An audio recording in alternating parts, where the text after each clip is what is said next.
alternate picking exercises and workouts.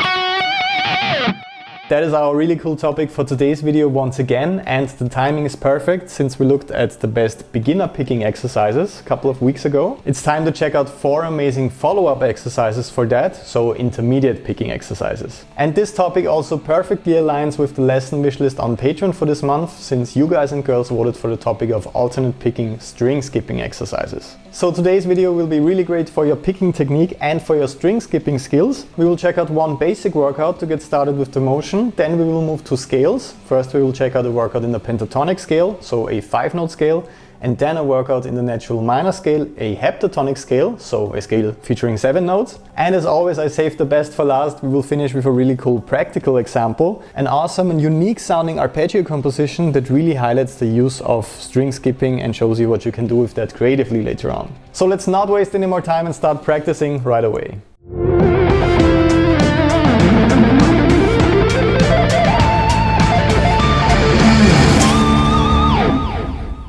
Before we start practicing together, just a super quick reminder. Some of you guys and girls might have actually missed the best beginner picking exercises video that I posted a couple of weeks ago. And that's probably because still over 70% of you guys and girls are not subscribed to the channel yet. That means you keep missing a lot of material and really cool exercises. So make sure to finally join this community right now so you don't miss any more videos in case you want to get better every single week, since I'm posting weekly videos on here. The foundation and concept we are building on today is actually the final exercise I featured in the best beginner alternate picking exercises video. Let's see that one again as a quick reminder.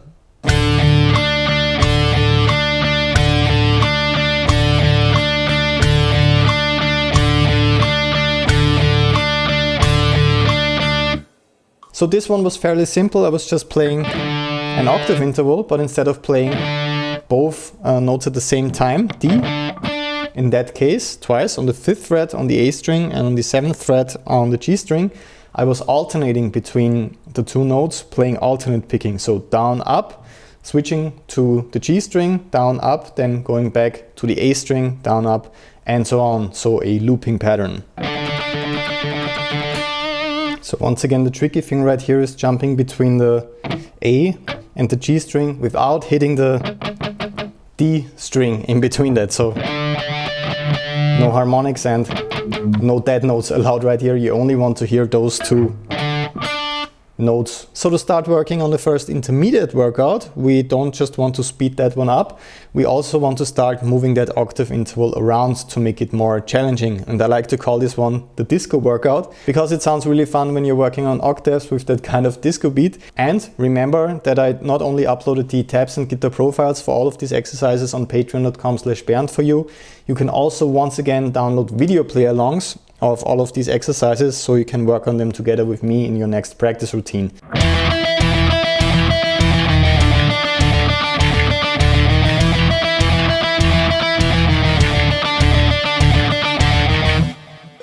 Okay, so far so good. So that is the first step of making the final beginner exercise I featured in the last video a little bit more interesting, moving around that octave interval and keeping that constant motion going. This is a really rhythmic thing, so you want to pay attention to your note spacing. You don't want to sound like that.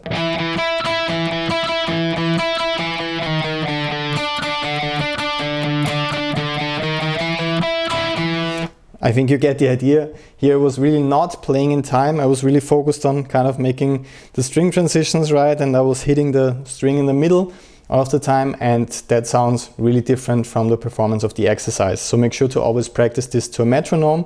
I know I say this a lot, but it will really help you with your timing to play steady alternate picking at these kind of intermediate tempos. And since you will get tired from just working with octave intervals all day, we will move to scales right now. So to string skipping and alternate picking workouts in scales. Let's start with the most common one, with the pentatonic scale. In our case, the B minor pentatonic scale.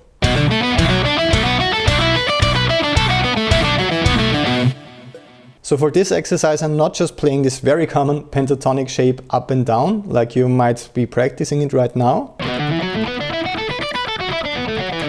We're making that a little bit more interesting by working in that kind of string skipping approach. That sounds really interesting, and once again, it's a great workout for your right hand. This is how the first pattern sounds like when we are ascending in the pentatonic scale.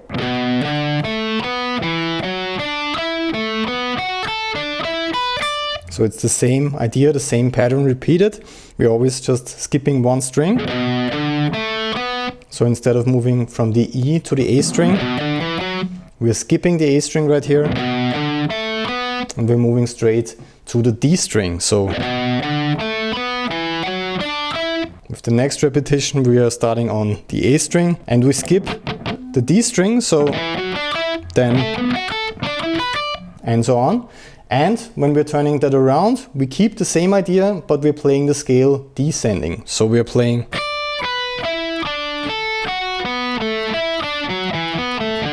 So also always skipping one string. And while that might not sound too crazy or too hard, you should try that out right now and you will see that it's not that easy to coordinate your picking strokes with the note your left hand is playing. So if you're struggling with that right now, it's also a good exercise to just block the strings with your left hand and to go through the picking pattern. So just to get used to the skipping strings, and that way you will also hear if you're touching the strings in between.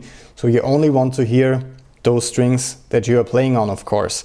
That will get you that kind of clean sound that we're going for here. And as you might have guessed, or as you can maybe remember from the intro, we're moving to heptatonic scales right now. Since we are not really often using that pentatonic approach for shred licks, since we only have 2 notes per string, that can be quite hard to speed up only with alternate picking. So since you requested some alternate picking string skipping exercises, I think we should move to 3 note per string scales. Let's add 2 more notes to the B minor pentatonic scale to get the B minor scale or B Aeolian scale. And let's also move to triplets since we're now playing 3 notes per string. Here's that challenging workout.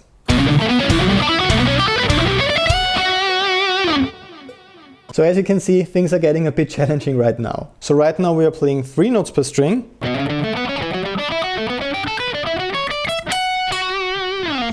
And as you can see, that is quite tricky.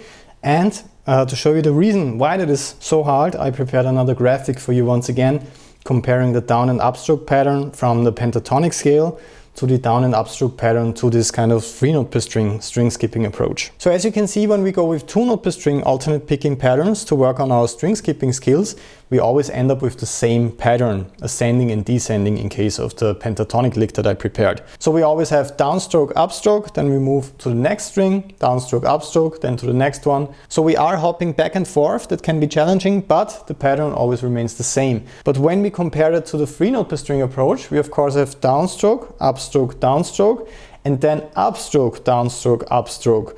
And that kind of pattern is repeated. And that makes it really, really tricky because you can't just use one angle anymore. You have to kind of adapt to those constant changes to make sure to not get stuck between the strings, and that demands a lot of work, but it's a great exercise and I think it also sounds really interesting. You don't really hear that too often, those string skipping alternate picking licks. Most of the time you would hear it with hammer-ons and pull-offs, since you don't really have to pay attention to the string switching, or with some economy picking approaches. But it's really cool with alternate picking and it's a great exercise for me as well, something I want to practice more. So it's downstroke, upstroke, downstroke, upstroke, downstroke, upstroke, and then I repeat that pattern.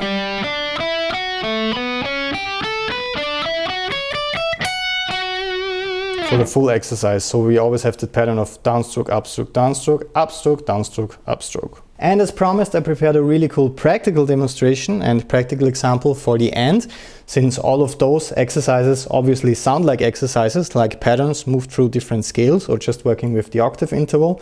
The last example is something that you could actually use in a song, and it shows you how I approach arpeggios with string skipping patterns, and that can sometimes sound more fresh and interesting than, you know, working with the sweep picking arpeggios only going up and down.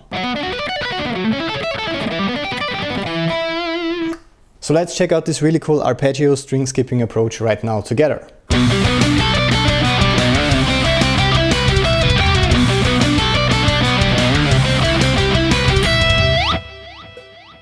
So this one sounds really cool and interesting because, as I said, we're not playing an arpeggio up and down.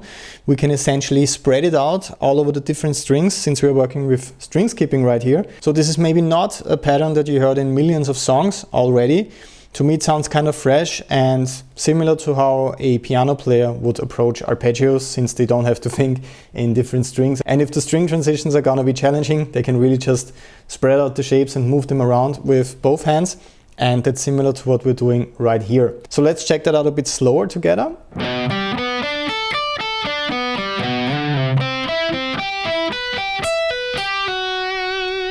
So that sounds really cool and creative. It's quite challenging to play because of all the stretches, but it really doesn't sound like, once again, an arpeggio played up and down.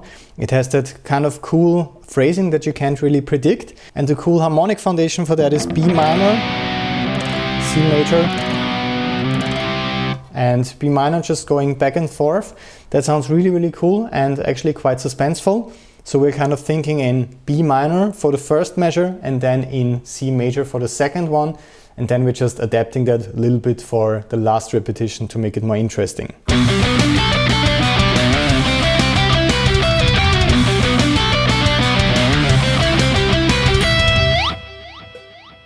So aside from sounding really cool and creative, this is an amazing workout for breaking free from using the same patterns all the time, since you start to think completely different when you're playing scales and arpeggios, kind of visualizing the bigger picture and jumping more between the individual strings, and that way you come up with some really, really cool and unique ideas. So overall, I really can't recommend working on those exercises enough.